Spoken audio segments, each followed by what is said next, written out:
Leader of opposition देश के भारत के राहुल गांधी जी, हमेशा उन्होंने भारत के युवाओं के लिए उनकी समस्याएं उठाई हैं।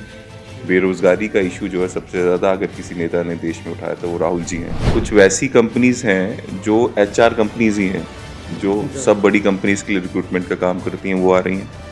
और डायरेक्टली जो कंपनीज़ बड़ी आ रही हैं, HDFC आ रहा है, एक्सिस बैंक आ रहा है, महिंद्रा आ रहा है, टाटा आ रहा है, फ्लिपकार्ट आ रहा है।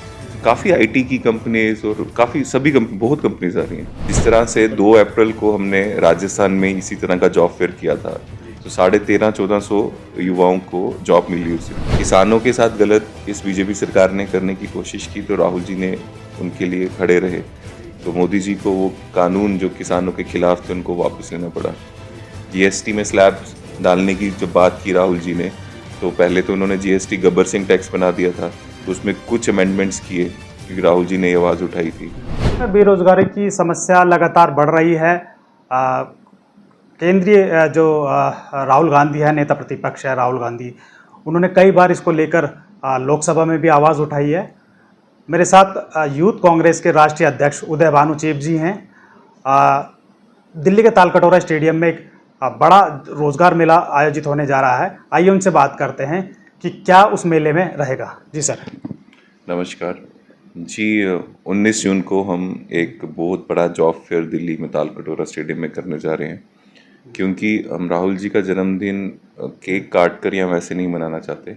हम यूथ के लिए, देश के लिए क्या कंट्रीब्यूट करना चाहते हैं, जितना भी हमारी कैपेसिटी उस हिसाब से, तो उस हिसाब से हम करना चाहते हैं। और हमारे जो नेता हैं, देश के जो नेता हैं, लीडर ऑफ अपोजिशन देश के भारत के राहुल गांधी जी, हमेशा उन्होंने भारत के युवाओं के लिए उनकी समस्याएं उठाई हैं।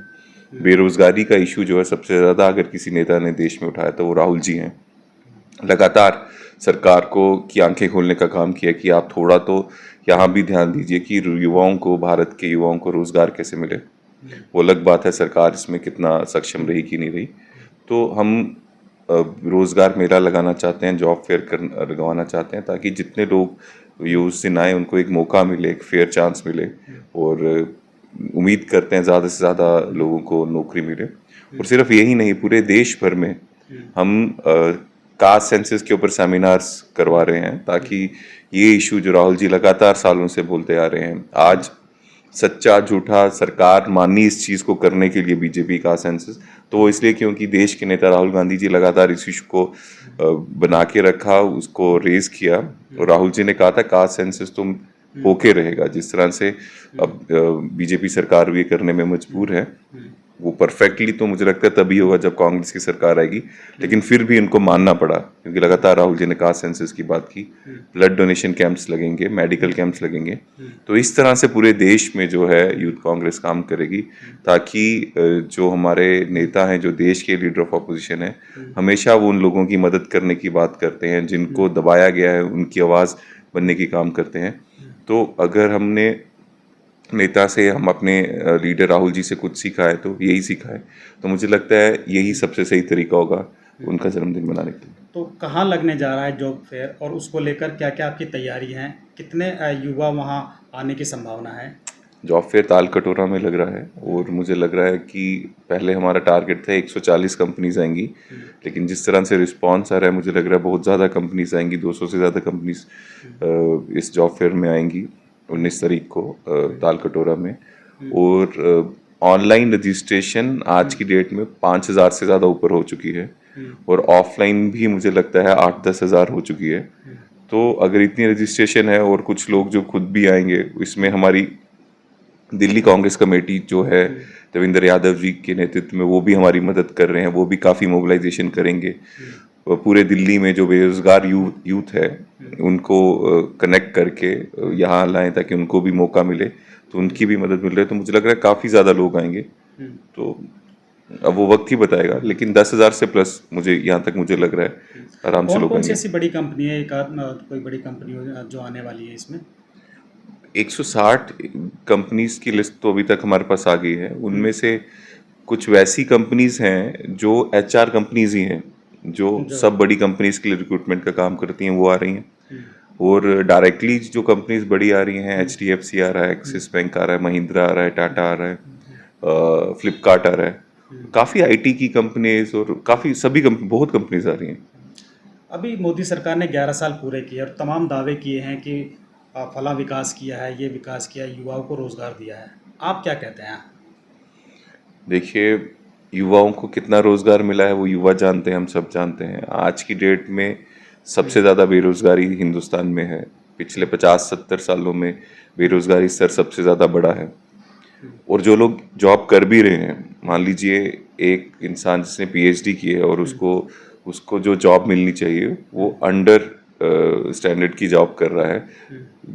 मतलब जिसकी तनख्वाह, जिसकी सैलरी 50,000 की होनी चाहिए, वो 10,000 की जॉब कर रहा है। तो अंडरग्रेड सैलरी है, जो काबिलियत से कम जो स्टैंडर्ड की जॉब कर रहा है। तो बेरोजगारी बहुत ज़्यादा है। और हमारे इस जॉब फेयर से हम नहीं कह रहे पूरे देश की बेरोजगारी दूर हो जाएगी, लेकिन हम ये कह रहे हैं कि जो हमारी कैपेसिटी है, जितनी हमारी क्षमता है, उसमें हम प्रयास तो करें। जिस तरह से 2 अप्रैल को हमने राजस्थान में इसी तरह का जॉब फेयर किया था, तो 13,500-1400 युवाओं को जॉब मिली उस दिन। तो 1400 घर, तो उनके घर तो रोजगार जाए, हमारा प्रयास है। तो उम्मीद है दिल्ली में इससे बहुत ज़्यादा हो, क्योंकि इस बार हमारी तैयारी बहुत ज़्यादा है और पिछले जॉब फेयर से बहुत ज़्यादा जो हमारी कुछ मिस्टेक्स रह गई थी हमने सीखी हैं। तो मुझे लगता है इस बार नंबर बहुत अच्छा होगा। राहुल गांधी लगातार युवाओं के बीच जाते हैं, चाहे वो दिल्ली की सड़कों पे हो या उत्तर प्रदेश की सड़कों पे हैं, युवाओं से मिलते हैं जो रोज़गार चल रहे, चाहे सैलून वाले हों या तमाम। तो आपको क्या लगता है कि इस तरीके के राहुल गांधी जिस तरह से युवाओं के साथ जुड़ रहे हैं, उससे आप लोगों को कुछ फ़ायदा होगा? बिल्कुल हो रहा है। और राहुल जी जिस तरह से युवाओं से जुड़ रहे हैं, लोगों से देश के लोगों से जुड़ रहे हैं, भारत जोड़ो यात्रा में लाखों करोड़ों लोगों से मिले, उससे हमें तो फायदा होगा, देश को फायदा हो रहा है। किसानों के साथ गलत इस बीजेपी सरकार ने करने की कोशिश की, तो राहुल जी ने उनके लिए खड़े रहे। तो मोदी जी को वो कानून जो किसानों के खिलाफ थे उनको वापस लेना पड़ा। जीएसटी में स्लैब्स डालने की जब बात की राहुल जी ने, तो पहले तो उन्होंने जीएसटी गब्बर सिंह टैक्स बना दिया था, तो उसमें कुछ अमेंडमेंट्स किए क्योंकि राहुल जी ने ये आवाज़ उठाई थी। कितनी चीज़ें हैं। अग्निपथ स्कीम में राहुल जी ने कहा कि गलत है, इससे देश की सिक्योरिटी को फर्क पड़ रहा है, तो अग्निपथ में 50% कोटा लाने की बात करेंगे, 50% को हम पक्की नौकरी दे देंगे। कांग्रेस की सरकार आएगी तो अग्निपथ स्कीम ही नहीं रहेगी। लेकिन इनको कितनी बार जब ये गलती करते हैं और देश के लिए जो हानिकारक है वैसे स्टेप्स लेते हैं, तो राहुल जी ने कितनी बार इनका आईना दिखाया है और गलती सुधारने का मौका दिया है। तो राहुल जी से सिर्फ हमको नहीं, देश को फायदा हो रहा है। हमेशा हमारे लीडर ने जो कहा, अगर ये सरकार उसको सीरियसली लेती तो देश का बहुत नुकसान जो है वो नहीं होता। कोविड को राहुल जी ने सबसे पहले कहा कि सीरियसली लो, उन्होंने नहीं लिया, कितनी जाने गई। जब हमारा नोटबंदी हुआ उसके कारण कितने medium scale industry, small scale industries जो बंद हो गए, जिसके कारण बेरोजगारी जगदम पीक पे चले गई देश में। उसमें इनको आगाह किया था, इनको अवेयर किया था, इन्होंने नहीं माना, देश में बेरोजगारी बढ़ाने का काम किया। तो राहुल जी जितना काम कर रहे हैं और जितने लगातार लोगों के बीच रह रहे हैं, उनकी आवाज़ उठा रहे हैं, बेसिकली वो फायदा देश को है। और देश को फायदा हुआ तो मतलब हमें भी फायदा हुआ। राहुल जी जो जो बातें उठा रहे हैं, जैसे कहा सेंसस की आपने बात की, वो एक कांग्रेस की बड़ी मांग थी, लेकिन बीजेपी ने उसको खुद इसका अनाउंसमेंट करके एक तरीके से क्रेडिट लेने की कोशिश की। तो क्या आपको लगता है कि राहुल जी जो फिलहाल जो मुद्दे उठा रहे हैं वो देश से जुड़े हुए मुद्दों को उठा रहे हैं? हाँ, और वही मैंने आपको जो एग्जांपल्स दी, बीजेपी अमेंडमेंट भी कर रही है, अगर कोई लॉ गलत लगा दें, राहुल जी बोल रहे हैं कि इससे नुकसान होगा। इवन राहुल जी लोगों की बात कर रहे हैं। राहुल जी अपने मन से कुछ नहीं बोले। राहुल जी तो जिन लोगों की जो आवाज़ है, जिनको ये नज़रअंदाज कर देती है बीजेपी सरकार या इग्नोर कर देती है, उस आवाज़ को उठाने का काम कर रहे हैं। और जब वो नेता सच्चे दिल से, ईमानदारी से ये आवाज़ उठाते हैं, तो बीजेपी को भी अमेंडमेंट्स करने पड़ते हैं, अपनी गलतियां सुधारनी पड़ती हैं। राहुल गांधी छात्रों से मिलने जाते हैं तो उनके ऊपर एफआईआर दर्ज हो जाती है। मैं भी था दरभंगा में उस दिन, जबरदस्ती रोकने की कोशिश की। देश का लीडर ऑफ ऑपोजिशन छात्रों से मिलने जा रहा है, दलित छात्रों से मिलने जा रहा है, और गेट बंद कर दी गया। और मैंने जब उनको बोला गेट खोलें, तो पुलिस ऑफिसर, एडमिनिस्ट्रेशन वाले कह रहे थे हम छात्रों को यहीं बुला लेते हैं। तो देश का जो लीडर ऑफ ऑपोजिशन छात्रों से मिलने जा रहे हैं, तो छात्रों को सड़क में लाकर सड़क से में आप उनका वार्तालाप करवाओगे? कैसा प्रशासन, ये कैसी सरकार, और इतना डरते क्यों हैं राहुल जी से? राहुल जी फिर भी गए, इन्होंने फोर्स लगाई, रोकने की कोशिश की, पर राहुल जी फिर भी गए, छात्रों से बात की। और राहुल जी को देख के छात्रों का उत्साह बहुत बढ़ा। उन्होंने अपनी सारी चीज़ें जो उन्होंने एक्सपीरियंस करते हैं या जो मुश्किलें हैं उनके साथ शेयर की, और राहुल जी ने उस चीज़ को उठाया भी। आप जम्मू कश्मीर से आते हैं, तो पहलगाम में जो अटैक हुआ उसके बाद काफ़ी सारी स्थितियां बनी, अब तमाम आरोप प्रत्यारोप लगे। आपको क्या लगता है कि वहाँ का यूथ अभी क्या सोच रहा है, किस दिशा में सोच रहा है? देखिए, सिर्फ पहलगाम का या कश्मीर का या जम्मू कश्मीर का नहीं, पूरे देश का यूथ एक ही चीज़ मानता है कि उनको अच्छे से रोज़गार मिलना चाहिए, अच्छी ज़िंदगी मिलनी चाहिए।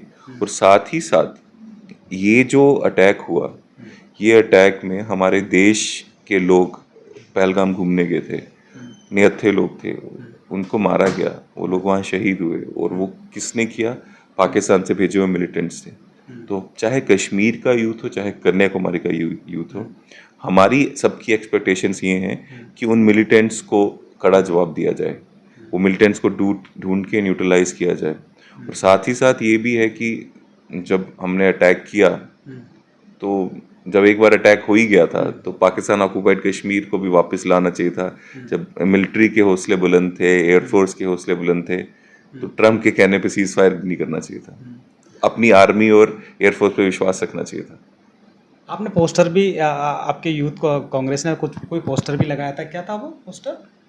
ये हमने पोस्टर यही लगाया था कि सरेंडर नहीं करना था, क्योंकि जितना मुझे याद है पहली बार ऐसा हुआ कि कश्मीर का इशू हो या भारत में कोई टेररिज्म एक्टिविटीज़ कर रहा है, पाकिस्तान कोशिश कर रहा है, तो उसमें भारत जो भी जवाब देता है तो वो भारत देता है, क्योंकि हम सक्षम है, हमारी आर्मी स्ट्रांग है, एयरफोर्स स्ट्रांग है, नेवी स्ट्रांग है।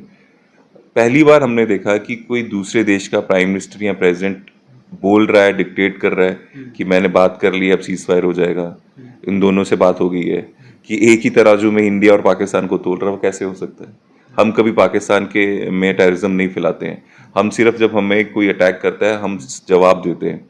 हम कोई टेररिस्ट कंट्री नहीं है पाकिस्तान की तरह। तो एक तराजू में कैसे तोल रहा है? और दूसरी बात, वो कैसे बोल सकता है कि सीज फायर मैंने करवा दिया? भारत एक बहुत ताकतवर देश है। कोई भी देश का प्रधानमंत्री या प्रेसिडेंट, चाहे वो कोई भी देश हो, वो भारत को डिक्टेट नहीं कर सकता कि सीज फायर करो कि नहीं करो। हमें जो करना है हम खुद करेंगे। वो थोड़ा दुख हुआ और दुख लगा भी कि प्रेसिडेंट ऑफ अमेरिका बोल रहा है कि अब ये सीज फायर करेंगे और हमने अनाउंस कर दिया। हमें अपनी आर्मी और खंडन भी नहीं किया गया, और अभी तक 11-12 बार वो बोल चुके हैं और अभी तक मोदी जी ने उसका खंडन नहीं किया। और बड़ी बात यह है, सीज फायर क्यों किया?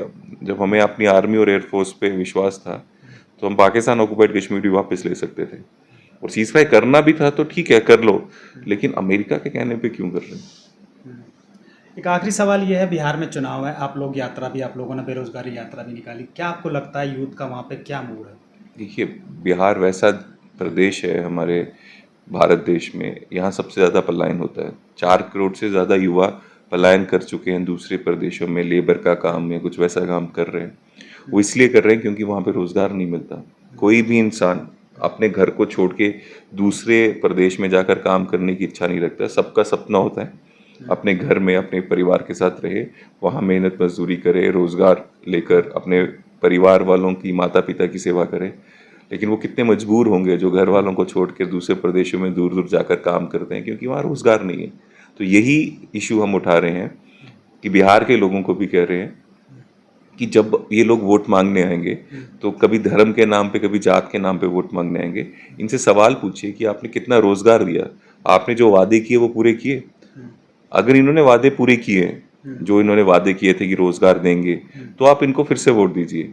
लेकिन अगर इन्होंने 20-25 साल से वही कुशासन चली जा रहा है, वहाँ पे आपने देखा कितने गलत काम, रेप्स जो है बच्चियों के साथ हो रहे हैं, बेरोजगारी है। अगर इसमें कोई रोक नहीं हो रही तो फिर इनको धर्म और जात के नाम पे वोट क्यों देना है? इनका रिपोर्ट कार्ड मांगिए। अगर ये अच्छा काम नहीं कर रहे तो इनको बदलने की जरूरत है। बहुत बहुत शुक्रिया हमसे बात करने के लिए। तो ये उदय भानु चीफ जी थे, जो कि यूथ कांग्रेस के राष्ट्रीय अध्यक्ष हैं। तमाम तरह की बातें इन्होंने बताई बिहार चुनाव को लेकर, जो बातें कही, साथ ही साथ जो राहुल गांधी जिस तरह से लोगों के बीच जा रहे हैं उसका लोगों पर असर हो रहा है।